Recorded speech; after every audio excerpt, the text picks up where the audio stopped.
बशीर अली शेर खान और शाहिद अली को कले की गर्दालूद पुरानी ड्योढ़ी में से गुजार कर एक जीने के पास जाकर रुक गया। कहने लगा, हम कले की दूसरी मंजिल पर जाएंगे। वहाँ एक झरोका है जहाँ से वो संगलाख प्याला नुमा वादी साफ नजर आती है, जिसके नीचे ज़ेर ज़मीन पुरानी पनाहगाहों में भारत के लेजर सैटेलाइट प्रोजेक्ट पर काम हो रहा है। वो कले की दूसरी मंजिल पर आ गए। वहाँ दीवार में एक जानिब बहराबी झरोका था। शेर खान और शाहिद अली ने वहाँ खड़े होकर दूसरी तरफ वादी में निगाह दौड़ाई। बारिश में वादी धुंधली धुंधली दिखाई दे रही थी। बशीर अली ने दूर से इशारा करके कहा, वो स्याही माइल चौड़ी पट्टी डैम की दीवार है। वहां तक वादी से हटकर भी एक रास्ता जाता है। तले से डैम की दीवार तक आप लोगों का इस खुफिया रास्ते से आना जाना होगा। कमांडो शेर खान और शाहिद अली बड़े गौर से बारिश की धुंधली चादर में से नीचे खुफिया पनाहगाहों वाली वादी और दूर आबी डैम की दीवार को देख रहे थे। उसके बाद उन्होंने तले की दूसरी मंजिल में ही चल फिर कर तले की 12 दरियां, झरोके और वीरान कमरों को देखा। बारिश थमने का नाम नहीं ले रही थी। शाम का अंधेरा छाने लगा था। बारिश उसी तरह मूसलाधार हो रही थी। बशीर अली कहने लगा, लगता है आज की रात हमें इस कले में ही गुजारनी पड़ेगी। मुजाहिद शाहिद अली ने कहा, मेरा ख्याल है कि कुछ देर में बारिश थम जाएगी और हम रोहितगढ़ पहुंचकर झांसी की ट्रेन पकड़ लेंगे। बशीर अली बोला, आप लोग शायद इन जंगलों की बारिश से वाकिफ नहीं। जैसी ये बारिश है, ऐसी बारिश जब शुरू होती है तो जब तक जलथल एक न हो जाए रुकने का नाम नहीं लेती। शेर खान ने कहा, देख लेते हैं, अगर बारिश रुक गई तो वापस निकल चलेंगे, नहीं तो रात यहीं बसर कर लेंगे। बशीर अली मुजाहिद इसी इलाके का बाशिंदा था। उसकी बात सच निकली। बारिश पहले से ज्यादा तेज हो गई। कले की दूसरी मंजिल में ही एक छोटा सा कमरा था जिसका झरोका जुनूब में खुजदा था। उन्होंने वहीं रात बसर करने का फैसला कर लिया। रात 1:30-2 बजे के करीब जाकर कहीं बारिश का जोर टूटा और तूफान थम गया। मुजाहिद शाहिद अली ने तजवीज पेश की कि बारिश हल्की हो गई है, हमें निकलना चाहिए। बशीर अली बोला, इतनी जबरदस्त बारिश के बाद जंगल में हर तरफ पानी ही पानी होगा। रोहितगढ़ तक पैदल चलना मुश्किल होगा। आखिर यही फैसला हुआ कि रात कले में ही बसर की जाए। जिस कमरे में वो बैठे बातें कर रहे थे वो बिल्कुल खाली था। कमरे में अंधेरा भी था। उनके पास कोई मोमबत्ती नहीं थी। अगर उन्हें तले में रात बसर करने का पता होता तो अपने साथ 4-5 मोमबत्तियां ही ले आते। अंधेरे कमरे में बैठे एक दूसरे से बातें कर रहे थे। शेर खान की आदत बन गई थी कि वो अपने पास एक सिगरेट लाइटर या माचिस जरूर रखता था।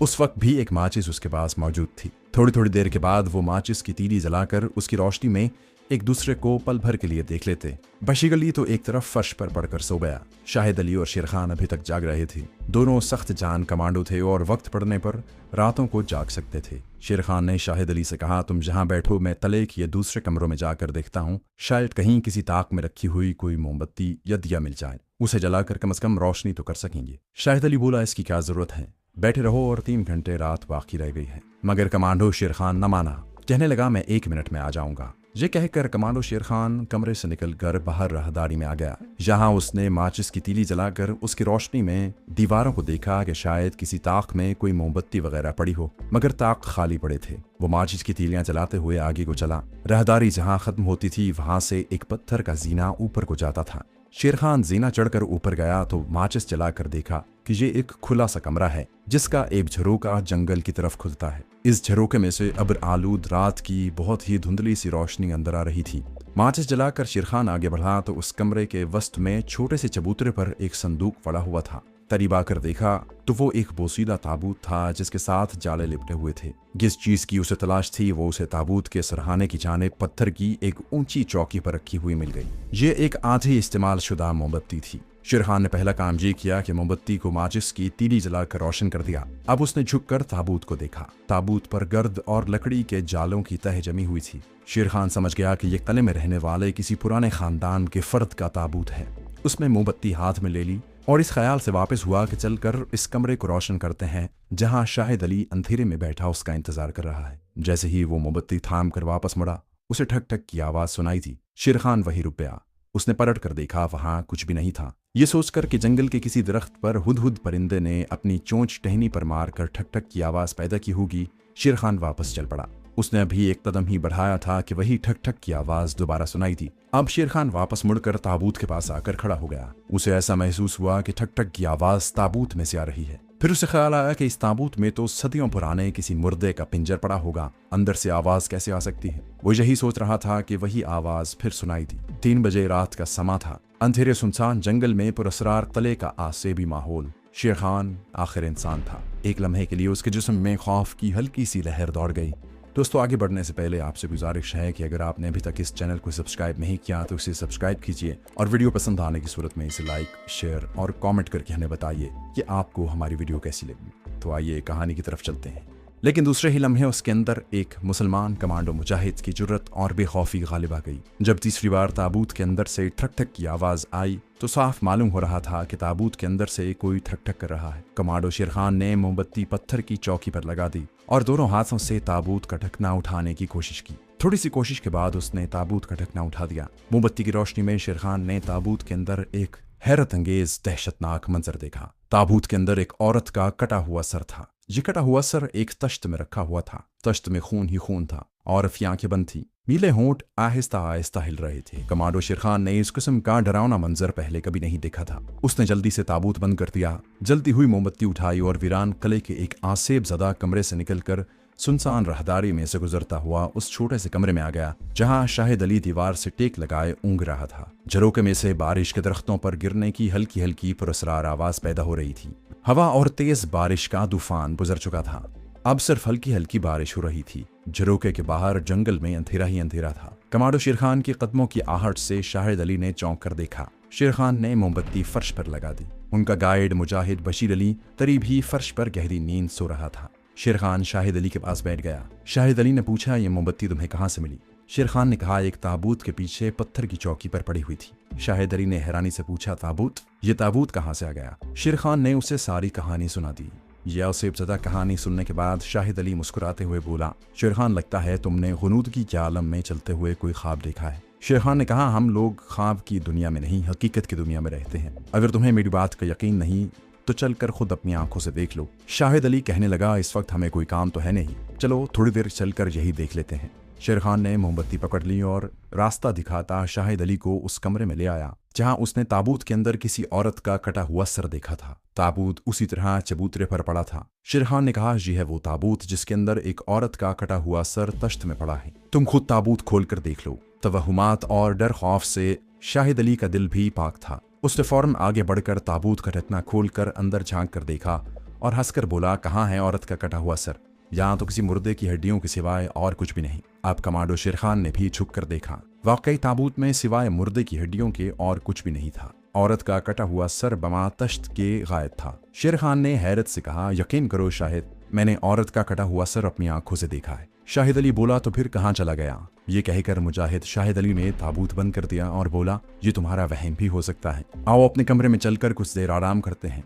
सुबह होने वाली है, हमें वापस झांसी भी जाना है। कमांडो शेर खान ने सर खुजाते हुए दिल में सोचा कि हो सकता है ये उसका वहम ही हो और उसके नीम खाबीदा थके हुए जहन ने उसे ताबूत के अंदर किसी औरत का सर दिखा दिया हो। बहरहाल उसके पास इस किस्म की तवहुमाती और गैर फितरी बातों पर गौर करने के लिए ना तो वक्त था और ना ये उसके मुजाहिदाना कमांडो मिजाज के मुताबिक ही थी। दोनों ताबूत वाले आसेब ज़दा कमरे से निकलकर अपने ठिकाने की तरफ चल पड़े। जब वो पुराने तले के इस आसेब ज़दा ताबूत वाले कमरे से निकल रहे थे तो ऐन उस वक्त ताबूत के पास एक औरत का हयूला नमूदार हुआ। औरत ने दुल्हनों वाला रेशमी लिबास पहन रखा था। उसने कमांडो शेर खान और शाहिद अली को आसेब ज़दा कमरे से बाहर जाते देखा। एक हल्की सी आह भरी और गायब हो गई। तले की दूसरी मंजिल वाले छोटे कमरे में आकर शेर खान और शाहिद अली पुरस्रार ताबूत के बारे में बातें करने लगे। शेर खान बोला, तुम मानो या ना मानो मगर ये कला आसेब ज़दा है। शाहिद अली बोला, भाई इस किस्म के पुराने सभी कले आसेब ज़दा ही होते हैं तो होते रहे, हमें क्या। शेर खान कहने लगा, शाहिद भाई, मुझे अब भी यकीन है कि मैंने अपनी आंखों से ताबूत के अंदर एक औरत का कटा हुआ सर देखा है। शाहिद अली ने कहा, भाई देखा है तो हमें इससे क्या लेना देना? तुम ये बताओ कि वापस निकलने के बारे में तुम्हारा क्या ख्याल है? मेरा तो ख्याल है कि दिन निकलने वाला है, हमें यहाँ से चल पड़ना चाहिए। कमांडो शेर खान ने झरोके में से बाहर निगाह दौड़ाई।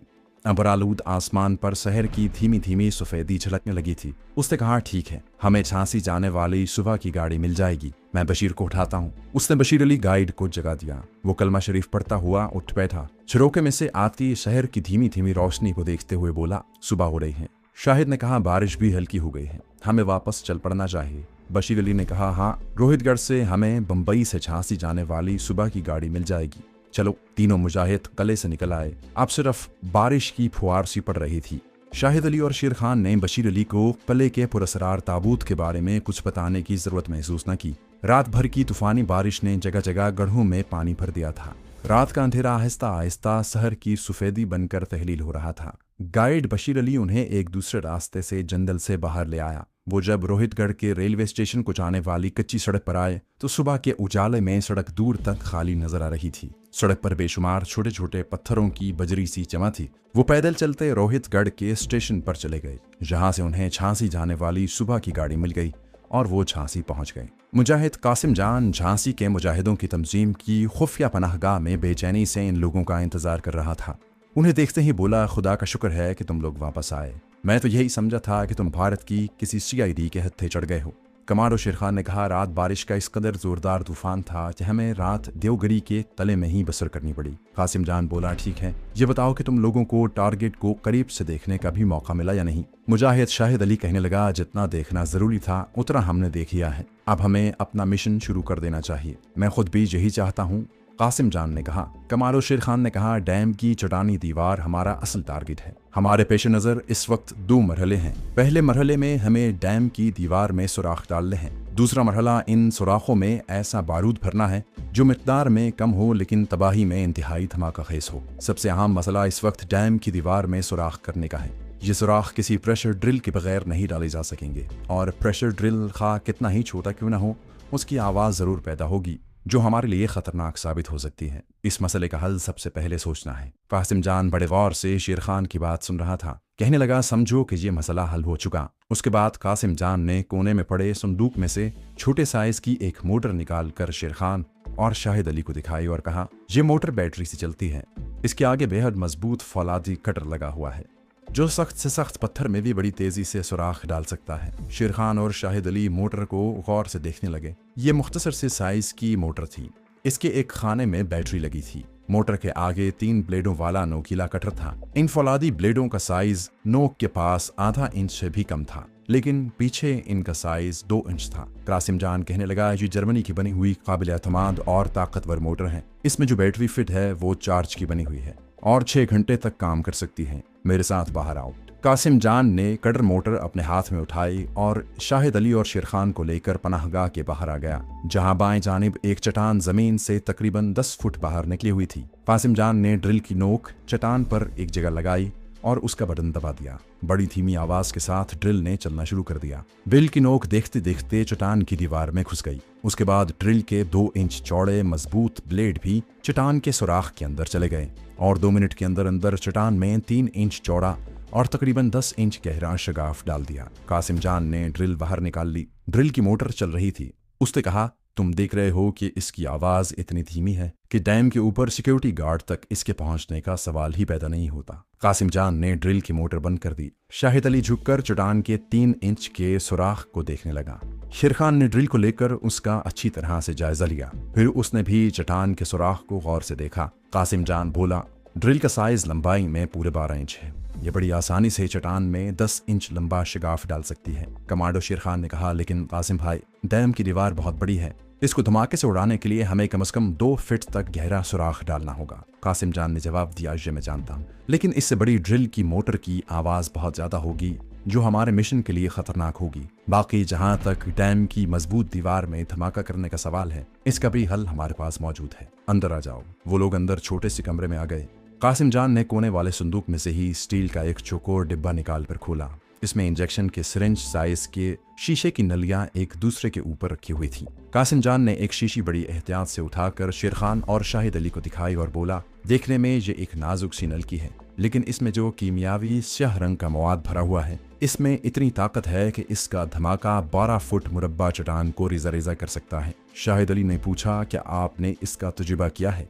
कासिम जान ने कहा, इसका पहला तजुर्बा हमने आज से 6 माह पहले जम्मू पठानकोट रेलवे लाइन के एक पुल पर किया था। ये पुल सारे का सारा चट्टानी पत्थरों से बना हुआ था और इस कदर मजबूत था कि आम बारूद वहां काम नहीं दे सकता था। हमारे मुजाहिदों ने सिर्फ एक नल की पुल के दरमियान में इस ड्रिल से शगाफ डालकर लगाई थी। जब रिमोट से इसका धमाका किया तो शायद तुम्हें यकीन ना आए, इतना बड़ा और ताकतवर आधे से ज्यादा पुल उड़ गया था। उसके बाद भी हमने 3-4 जगहों पर इस धमाका खेज कीमियाई मवाद को आजमाया और इसके इंतहाई हौसला अफजा नताइज बरामद हुए।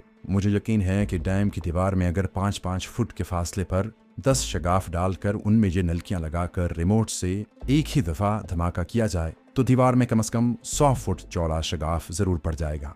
जब डैम की झील में करोड़ों से भी ज्यादा टन पानी एक ही दफा 100 फुट शगाफ से बाहर को जोर मारेगा तो पानी के बेपनाह दबाव से बाकी की दीवार भी टूट जाएगी। मुझे पूरा यकीन है कि ये फार्मूला काम आ जाएगा।